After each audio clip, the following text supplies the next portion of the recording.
Hello everyone. For this video, I want to talk about coming up with a thesis. This is maybe the single most important thing about writing a good essay and getting a good grade on your essays. It's also something that I think we've probably got a lot of bad information about in the past. Um, so much of the things I'm going to tell you about writing are that, the things that they told you in high school were, basically wrong and they kind of wasted your time a little bit. And I'm sorry about that. I am. I wish they would have asked me how to teach this stuff, and I would have told them. Yes, a thesis. I'm doing a lot of this based off of the reading that I gave you, formulating a thesis. So maybe I'll throw that up on the screen a couple of times throughout. Might also be good if you want to like pull that out or just have that to look at as I'm going through, because I basically am going to go through and read some of the things from that formulating a thesis reading that I gave you and kind of talking about some of the most important points I think that they make. Okay, so at the very top of the page, they say the thesis of an essay is its main idea, the major point the writer is trying to make. I think we know that.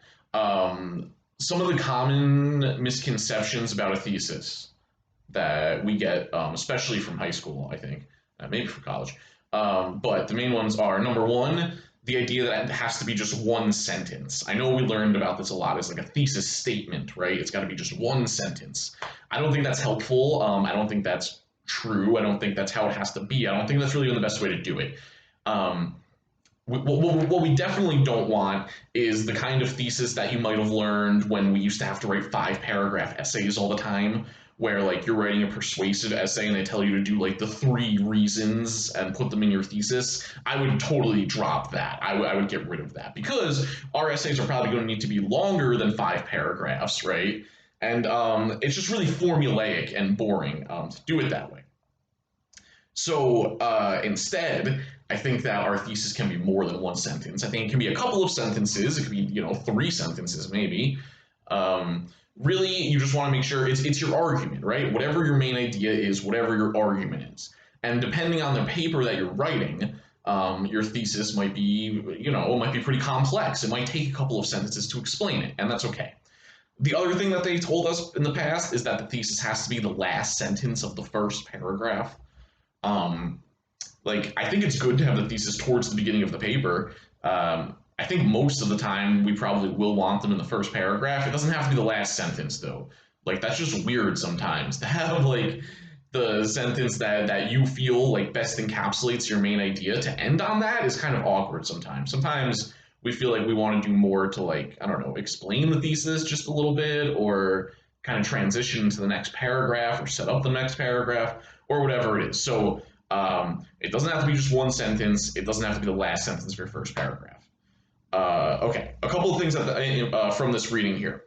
They say a thesis should be the most important point you make about your topic, more general in the ideas and facts used to support it, and focused enough to be covered in the space allotted for the essay. Those are all perfect. Those are all excellent bullet points that I would apply to any thesis. And one of the ones, the last one, I kind of want to talk a lot about in this video, focused enough to be covered in the space allotted for the essay.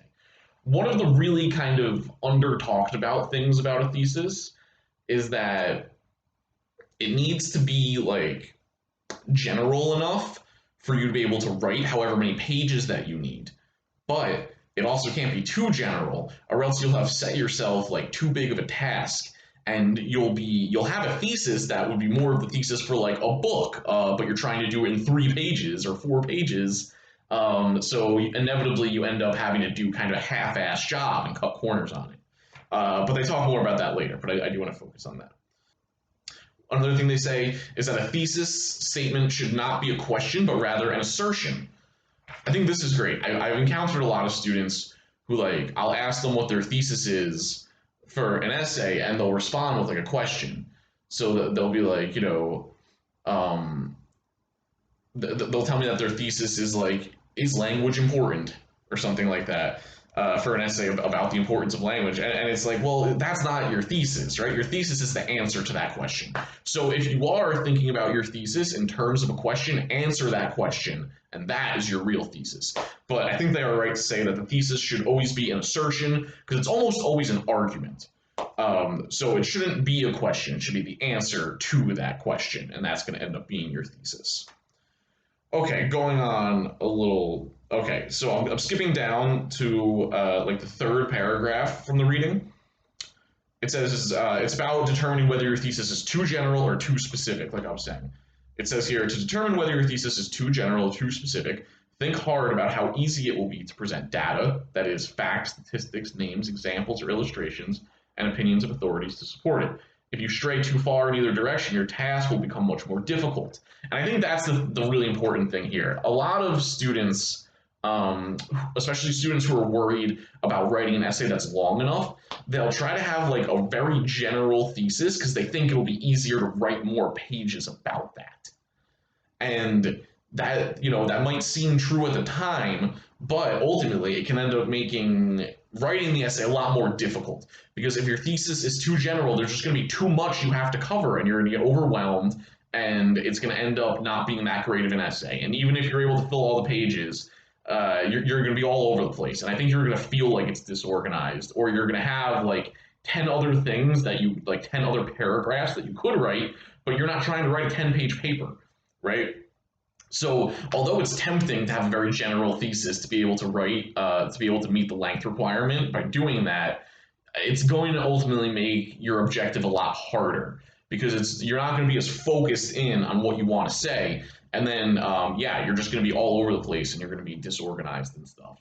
So we don't want to have our thesis be too general.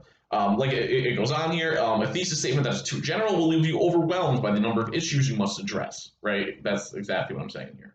And then continuing from the reading, it says, for example, the statement, malls have ruined the fabric of American life, would read to the question, how?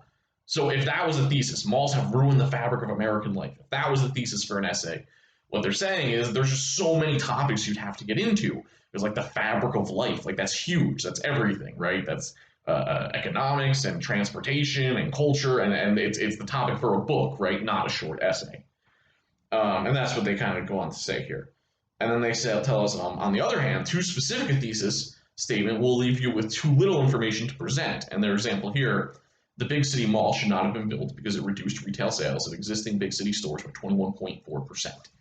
So you can see why that one is too specific, right? Because they give you the entire argument and all of the evidence in the thesis. There's nowhere else to go. There's nowhere to move. There's no more paragraphs to write. That's kind of it.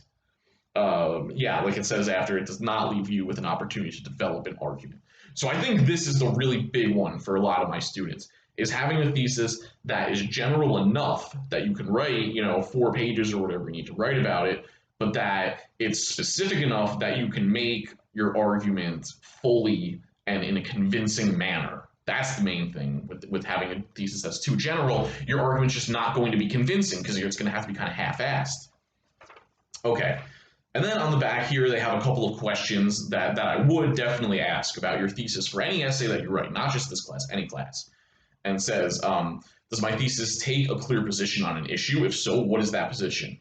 Do I have an arguable thesis that is debatable, that takes a clear position? Debatable is another important word for a thesis. You want a thesis to be debatable, meaning that it's possible for someone to argue against it. You want to be able to have a thesis where you could imagine someone arguing the other side. So yeah, that's what I have there. The next bullet point is my thesis the most important point I make about my topic. And yeah, that's just ensuring that it is the main idea and not just like a side idea or a detail that you're trying to make your thesis. And the last one, like I've been talking about, is my thesis neither too general nor too specific? Will I be able to argue it in the time and space allotted? So I hope this helps to think about the thesis, to kind of get rid of some of those not so great ideas that might have been lingering with us from high school or previous classes. And yeah, I would really have in the front of your mind about the thing of, is it too general or is it too specific? Because sometimes we'll have a thesis and we'll think it's fine. We'll start writing our paper and we'll realize like, oh wow, this is too general. Like I'm gonna have to write 10 pages. And then so sometimes what can happen is that you'll start writing your paper and then you kind of have to go back and revise your thesis and kind of change your thesis a little bit to make it sync up better with what you're saying. I do think it's important to have an idea of what the thesis is before you start your draft though. I would try to come up with a thesis pretty early on in the writing process, connecting to our other video about the writing process. So the thesis is definitely a step in that, a pretty early step, maybe brainstorming, and then I would try to come up with a thesis. But sometimes you might have to end up changing it a little bit, but that's okay. Don't feel like it's written in stone. You can edit it a little bit if you need to. Sometimes we don't really know what the main point of our essay is until we start writing it. So don't freak out if that happens sometimes too. All right, I think that's all that I had here for doing a thesis. I hope this helps, and please send me any questions.